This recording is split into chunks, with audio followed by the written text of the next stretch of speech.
Ready Player One. This is the first time that I've done a book review, and that's because this book needs to be reviewed.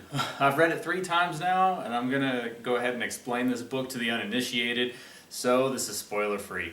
Here we go. Shall we play a game?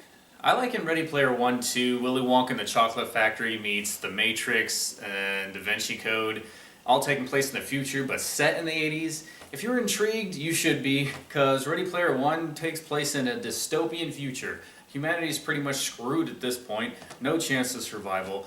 A video game has swept the planet and pretty much everyone lives in the virtual world called the Oasis. Schooling, work, social interactions, and questing, you name it, this game has it. It has moved beyond a game and is pretty much a way of life for humanity at this point. The creator of this game dies, and he sets out a contest to find a hidden Easter egg that's in the game in the form of hidden keys and gates that people must find through riddles and questing. The creator was obsessed with his childhood, which involves much of the 80s pop culture, and he worked all of that into his puzzles. The first person to solve the riddles, find the 3 keys and the 3 gates, inherits the rights to the Oasis. So there are 2 groups vying for the rights to the Oasis. There's the Gunters and the Sixers. Gunners are really into the 80s pop culture, believing that is the way to find the keys. Many of them work alone, while there are small clans that kind of work together. They kind of have their own moral code when it comes to searching for the keys. The Sixers are part of a giant corporation who use their vast resource to try and buy their way towards the keys. Their goal is to kind of monetize it and then charge service fees for use of the Oasis. It kind of completely destroys the spirit of the game in this world that all these users kind of grew up in. Our main character is Wade Watts, a senior in high school who is one of the top gunners when it comes to base knowledge. But with no money in or out of the Oasis, he's not really taken seriously by anybody and is really unable to do much of anything because of his lack of resources. Of course, that all changes, and off we go into the search for the 3 keys, 3 gates, search for the egg to save the Oasis. So the initial part of this book does a good job of building this world and keeping you interested, though there are a few things that are reiterated multiple times over the first few chapters, such as the fact that in the Oasis you never really know who anyone is because you can create an avatar for anybody. They mention a fat guy named Chuck multiple times. It's kind of a small grade, but it was something I noticed, especially on my second reading of the book. Our character Wade Watts is someone you can relate to if you've ever been obsessed with anything in pop culture. He really is kind of your everyman who builds himself into something, and that journey's fun to take. So Wade Watts' name in the Oasis is Parzival. That's kind of like his code name. That's what everybody knows him by. And there are a few characters like his friend Etch, who is Parzival's best friend, and then Artemis, his love interest. The main cast is kept pretty small, which adds to the feeling of the isolation for Wade Watts. The characters are relatable, but almost to the point of being bland at times. But the real strength of the book comes from the world itself. While it seems to rely too heavily on the pop culture inside references at times, it's really all in service to the story, so it's completely forgivable.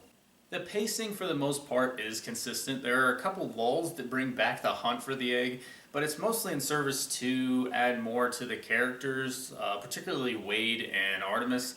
It works, but like I said, it really dials back the urgency that you feel for most of the novel. So I'm going to go ahead and throw up the poster I designed for the rest of my review because I think it does a good job of evoking the feel of the book. As you can see, especially in the top half, there's a lot going on because there's a lot going on in this book. The bottom half has to do with the characters that are cast in the movie, which I'll talk about a little bit later. So you don't have to be a fan of the 80s or like video games to enjoy this book. I'm not really a gamer at all. My knowledge of 80s pop culture is probably slightly above average, depending on who I'm talking to. I understood about half the references in the first reading, and I was satisfied with that. It's not really all that necessary to understand the story, and on my second reading I decided to look certain things up on Google to get some more background or visual representation of some of the things that were mentioned or described to me. It made me feel kind of like a gunner, I guess. It is something I recommend if you ever decide to read this a second time. Maybe if you want to do it the first time, whatever. It kind of changes the experience. I don't personally recommend doing it on the first reading because it kind of might bring you out of the book and out of the world that you've been thrust into.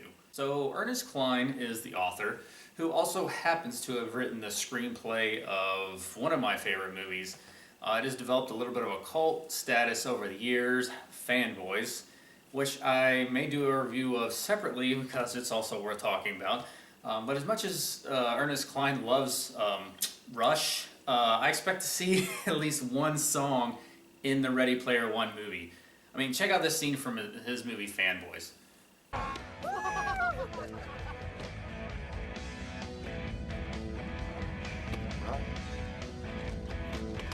What the hell, Hutch? It's all Rush. I want a little variety. Rush is variety, bitch. Oh. Rule number one. In my van, it's Rush. All Rush, all the time.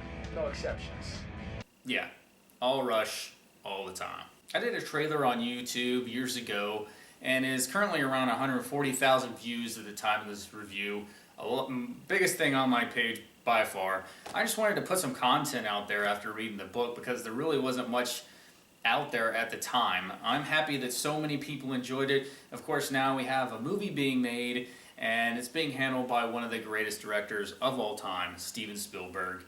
I also like the casting choices that they've announced so far. I haven't seen a casting choice for H yet, but he's pretty important to the story, so I'm wondering how that'll play out, I guess. But with Spielberg at the helm and Ernest Cline also helping to write the screenplay for the film, I've got hope that it'll be really great.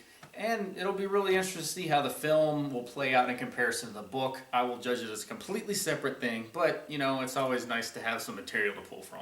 So, as you can tell, I enjoyed Ready Player One, and I'm recommending it, of course, otherwise I wouldn't be doing this review.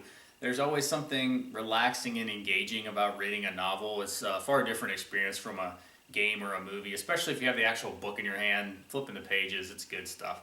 I mean, a good book can really engage you like nothing else can. Ready Player One does that. It does that very well. If you give it a shot, I'm giving Ready Player One 9 joust cabinets out of 10.